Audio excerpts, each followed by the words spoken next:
écorché.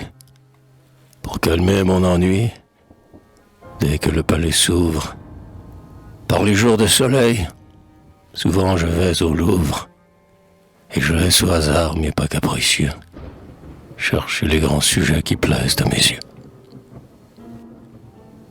J'aime ce lieu surtout, négligé de la foule, qui de la grâce antique a respecté le moule, et dans qui mille dieux de leur temple chaussé font luire leurs coraux sous leurs sourcils froncés.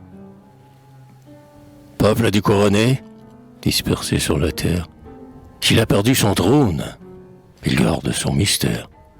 Ces marbres rangés par notre ciel brumeux me présentent toujours des symboles fameux.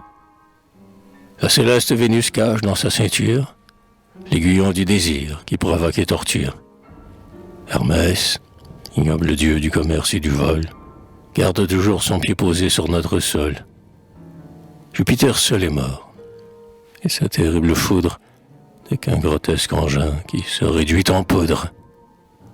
Mais sur mon front hautain, on voit briller encore quelques ardents reflets du nimbe à rayons d'or.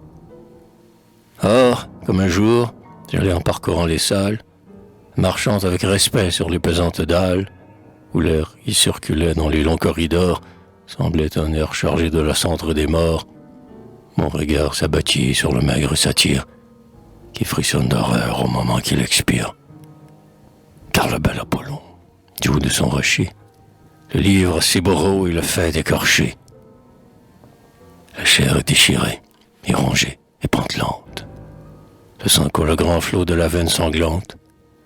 Et le tronc palpitant, qui de douleur se tord, offre un spectacle affreux, plus navrant que la mort. Eh bien, toi qui frémis en voyant le satyre, tu crois n'avoir jamais commis un tel martyre? Mais es-tu bien certain que jamais le malheur t'a déchiré par toi l'enveloppe d'un cœur, qu'il n'a jamais coulé de la fibre béante, ces rouges pleurs de sang qui font l'âme dolente, et qu'un cœur féminin, crucifié par toi, dans ces affreuses nuits ne s'est tordu d'effroi?